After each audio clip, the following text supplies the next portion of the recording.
अभी जो ईरान और अमेरिका के बीच चल रहा है वो कोई नई बात नहीं है। 1953 में ईरान पे तख्ता पलट हुआ जिसने अमेरिका और ईरान के बीच जो है दुश्मनी का बीज बो दिया। क्या हुआ 1953 में ईरान के प्रधानमंत्री मोहम्मद मुसद्देक ईरान के जितने भी तेल उद्योग थे उनको नेशनलाइज किया, यानी कि इनको जो है प्रशासन के अंडर में ले लिया। अब इससे जो है ब्रिटेन और अमेरिका दोनों देश नाराज हो गए। इसमें ब्रिटेन क्यों नाराज होता है? एक ब्रिटिश कंपनी था AIOC, इसने ब्रिटिश सरकार के साथ जो है पार्टनरशिप किया था। उसका भी एक कुछ परसेंट था, कुछ हिस्सा था, और ये कंपनी जो है ईरान के तेल से अच्छा खासा पैसा कमाता था और इन सब से ईरान को जो है बहुत कम टैक्स मिलता था। ईरान की कमाई जो है बिल्कुल नहीं के समान था, सिर्फ 16% दिया जाता था, कभी कभी उससे भी कम होता था। यानी कि ज्यादा से ज्यादा पैसा जो है ब्रिटेन कमा रहा था। ईरान के जितने भी तेल उद्योग थे उनको जब मोहम्मद मुसद्देक ने नेशनलाइज किया, अब इससे जो है ब्रिटेन को काफी ज्यादा नुकसान होने लगता है। अब लेकिन ब्रिटेन जो है यहाँ पर रुकता नहीं है, सीधे ईरान के तेल निर्यात को दुनिया भर से रोक देता है। अब इससे ईरान जो है आर्थिक संकट में चला गया, इकोनॉमिक जो है डाउन होने लगा, क्योंकि ईरान का सबसे बड़ा खनिज संसाधन जो है वहाँ के तेल कंपनियां हैं। इकोनॉमी जो है ऑटोमेटिक डाउन होने लगा। अब अमेरिका ईरान से क्यों नाराज था? ईरान में जो है आर्थिक संकट के चलते अमेरिका को यह डर था कि ईरान जो है कमजोर होकर सीधे रूस के पक्ष में जाएगा। अमेरिका को लगता था कि अगर ईरान जो है रूस के कब्जे में चला गया तो पूरे मिडिल ईस्ट का तेल, जो कि पूरी दुनिया के 50% से भी ज्यादा का स्रोत था, वो खतरे में पड़ जाएगा। क्योंकि ऐसा होने से रूस जो है ईरान को अपने हिसाब से कंट्रोल में लेता, ऐसा जो है अमेरिका का मानना था। इसके बाद अमेरिका और ब्रिटेन दोनों मिलकर ईरान में एक ऑपरेशन चलाया। अमेरिका की सीक्रेट एजेंसी जो है CIA और ब्रिटेन की MI6 ईरान की धरती पर ऑपरेशन एजाक्स, और इस ऑपरेशन के जरिए 1953 में ईरान का तख्तापलट कराया गया। वहाँ की मोहम्मद मुसद्देक की सरकार को गिराकर शाह मोहम्मद रजा पहलवी को वापस सत्ता में लाया गया। और ये मोहम्मद रजा पहलवी जो है अमेरिका का पेटेंट था, यानी कि अमेरिका के हिसाब से काम करने वाला।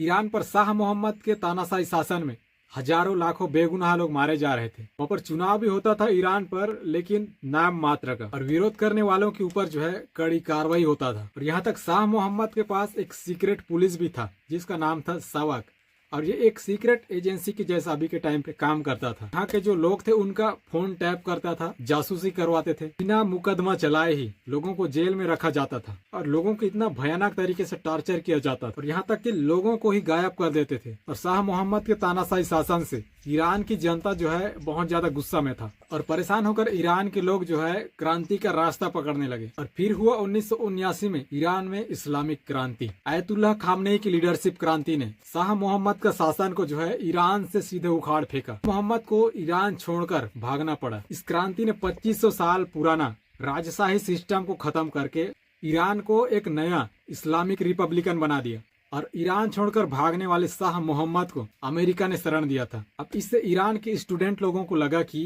अमेरिका जो है फिर से शाह मोहम्मद को ईरान की सत्ता में वापस लाना चाहता है। इसके बाद क्या होता है, 4 नवंबर 1979 को ईरान में जो अमेरिकी दूतावास था, एम्बेसी, ईरान के स्टूडेंट लोगों ने जो है हमला कर दिया और वहाँ के 52 अमेरिकी कर्मचारियों को अगवा कर लिए। शुरुआत में अमेरिका को लगा कि ये महज 2-3 दिन का ही प्रोटेस्ट होगा, लेकिन जो अगवा किए थे वो ईरान के अंडर में 444 दिनों तक थे, और सारी दुनिया के सामने अमेरिका के मुंह पर एक बहुत बड़ा तमाचा था। ये दुनिया को ये बात पता चल गया था कि अमेरिका के 52 एम्बेसी कर्मचारियों को ईरान ने बंधक बनाकर 444 दिनों तक रखा। इससे अमेरिका की इज्जत जो है पूरी दुनिया भर से गिर गया। पूरी दुनिया में अमेरिका की जो है बेइज्जती होने लगा। उस टाइम की अमेरिकी राष्ट्रपति जिमी कार्टर फेल साबित हो गए। इसके बाद अमेरिका जो है क्या एक्शन लिया था, उन लोगों को छुड़ाने के लिए एक रेस्क्यू ऑपरेशन जारी किया ईगल क्लाउ नाम से, और ये जो ऑपरेशन चलाया वो भी अनसक्सेस रहा, पूरी तरह से फेल हो गया था। और इसी ऑपरेशन के दौरान अमेरिका का एक हेलीकॉप्टर भी क्रैश हुआ था। इससे इंटरनेशनल दुनिया में अमेरिका का